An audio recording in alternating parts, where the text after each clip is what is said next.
নমস্কার বন্ধুরা, আমি একটা মজাদার রেসিপি নিয়ে এসেছি। কুরকুরার রেসিপি কী দিয়ে বানিয়েছি দেখুন। এই যে ভাত বেঁচে যায়, ভাত আমাদের এই ভাতটা আমার ফ্রিজে ছিল। আমার কেন, সকলেরই বাড়িতে এখন ফ্রিজ আছে, আর যাদের নেই কোনো ব্যাপার না, জল ঢেলে যে ভাতটা রাখেন সেটাও হয়ে যাবে, সেটাও ভালো। আমি মিক্সি বলে দিয়ে দিলাম এই ভাতটা দিয়ে পেস্ট করে নেবো। একটু জল দিয়ে সামান্য পেস্ট করে নিয়েছি, দেখুন কি সুন্দর পেস্ট হয়ে গেছে। এর মধ্যে কিচ্ছু দিইনি। এবার বাটিতে ঢালতে পারিনি, হাত দিয়ে কাচিয়ে নিয়েছি আমি। প্রচুর আঠালো, বেশি পাতলা করলে চলবে না। এর মধ্যে সব এক এক করে মশলা দিয়ে দেবো। এটা দিলাম জোয়ান, হলুদ, এটা গোলমরিচের গুঁড়ো, ঝালটা আপনারা নিজেরা বুঝে দেবেন। একটু বিট নুন, এখানে কিন্তু একটু বিট নুন দেবেন, তাহলে ভালো লাগবে। আর লঙ্কা গুঁড়ো, আমি আগেই বললাম ঝালটা আপনাদের মন মতন আপনারা দেবেন, কেন এটা বেশিরভাগ বাচ্চারাই খাবে, বাচ্চারা খুব মজা করে খাবে। কুরকুরা ওরা দোকানে কিনে খায়, বাড়িতেই এরকম ভাত বেঁচে গেলে কুরকুরা বানিয়ে দেবেন, দারুণ হয়। এই যে মেখে নিলাম আমি সব।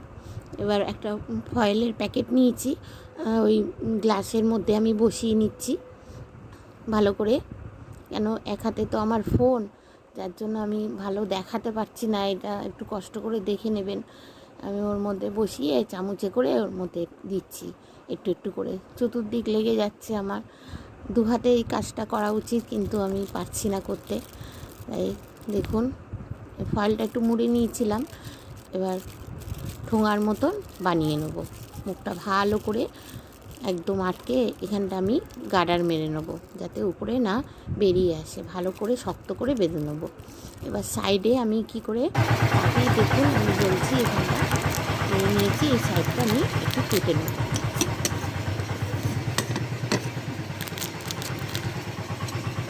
এটার মধ্যে ভরে নিয়েছি, এবার এই সাইডটা একটু কেটে দেবো।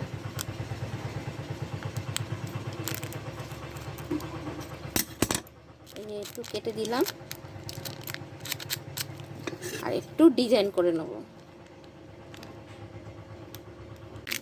বন্ধুরা। কেটে একটু ডিজাইন করে নিয়েছি। ভালোভাবে আমি দেখাতে পাচ্ছি না, দেখুন একটু কষ্ট করে দু সাইড কেটে একটুখানি কেটে কেটে নিয়েছি, যাতে ওই জিনিসটা আমি যখন ওই প্লাস্টিকের ফাঁকা কাটা অংশ জায়গা দিয়ে বের করব, তখন একটু ডিজাইনের মতন হবে। থালার মধ্যে তেল মাখিয়ে নিলাম, এবার এর মধ্যে দিয়ে দেবো, দিয়ে একটু রোদে শুকিয়ে নেব। আপনারা এই থালার মধ্যেও না দিয়ে ডাইরেক্ট একদম তেলের মধ্যে এরমভাবে, যেরকম থালার মধ্যে আমি দিচ্ছি ওরমভাবে তেলের মধ্যে দিয়ে করবেন, ভালোই বেশ ভাজা হয়ে যাবে। আমি শুকিয়ে নিচ্ছি কেন, এটা রেখে দিলে আমি পরে আবার ভেজে ভেজে খেতে পারবো, বা বাচ্চাদের পরে বায়না করলে ঝট করে তাদের ভেজে দেওয়া যাবে। এখানটা এই যে চেপে চেপে আমি যে বের করছি, দু হাতের প্রয়োজন। সাইডটা একটু কিছু জিনিস দিয়ে বাদ দিয়ে দিলে তাহলে ভালো হয়। এই যে দেখুন আমার এরকম ডিজাইন করেছি সব। আমি অত ভালো করতে পারিনি বন্ধুরা, আপনারা সুন্দর করে ভালো করে ডিজাইন করবেন। যা পেরেছি তাই করেছি। দেখুন কি সুন্দর গায়ের উপরটা খাঁচকাটা খাঁচকাটা হয়েছে, লম্বা একটা 3টে দাগ। এইগুলো শুকিয়ে নিয়েছি আমি ভালো করে। শুকিয়ে নিয়ে সংগ্রহ করতে পারবো, নাহলে কাঁচাই ভাজা যায়, অসুবিধা হয় না, কাঁচাও দারুণ হয় খেতে। এর একটু শুকিয়ে নিয়েছি, রেখে দেবো, যখন মন চাইবে চায়ের সাথে বা এমনি শুধু শুধু পাঁপড়ের মতন খাবো। এরম করে আমি করেছি। আপনারা এরমভাবে করে বাড়িতে বাচ্চাদের করে খাওয়াবেন, দেখবেন খুব মজা করে ওরা খাবে। ঝালটা একটু বুঝে দেবেন, মশলাপাতি একটু বুঝে দেবেন, কেন যেহেতু বাচ্চারা তো একটু নুন দিয়ে ওদের দেবেন, ওরা খুব মজা করে খাবে। আর জোয়ানটা দেবেন, জোয়ানটা দিলে না হজমের কোনো অসুবিধা হবে না, এমনিও ভাতের কোনো অসুবিধা হয় না হজমে। লম্বা লম্বা কাঠিগুলো শুকিয়ে গেছে বলে এরকম হয়ে গেছে দেখতে। এই দেখুন তেলে ভাজছি, কি সুন্দর ফুলে ওঠে। এই যে ভাতের যে কুরকুরা যে বানালাম, এতে শরীরের পক্ষে কোনো ক্ষতিও করবে না, স্বাস্থ্যে খুব উপকারী। ভাত দিয়ে কোনো কিচ্ছু অসুবিধা হবে না, বাচ্চাদের খেলে কোনো ব্যাপার না। ওরা ভীষণ বায়না করে বাইরের কুরকুরা চিপস খাওয়ার জন্য, এরকম বাড়িতে বানিয়ে দিলে ভীষণ ওরা মজা করে খাবে, আর খুব ভালো উপকারও হবে, কোনো ক্ষতি হবে না, এই আর কি। দেখুন এই যে ডিজাইন করাগুলোও আমি ভেজে নিচ্ছি।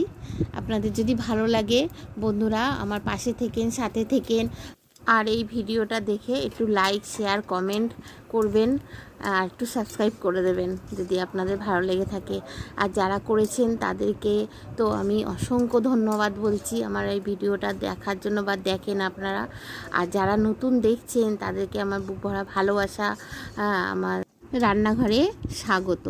তাদেরকে আপনারা সকলে দেখে আমার একটু লাইক দেবেন, একটু শেয়ার করবেন, একটু কমেন্ট করবেন, একটু সাবস্ক্রাইব করে দেবেন। সব ভেজে তুলে নিয়েছি বন্ধুরা, দেখুন। আর এইগুলো রেখে দেবো সংগ্রহ করে, যখন মন চাইবে ভেজে খাবো। এই যে দেখুন কতটা মুচমুচে হচ্ছে। আবার শুনুন। হাতে কুরকুরে রেসিপিটা দেখার জন্য সকলকে ধন্যবাদ।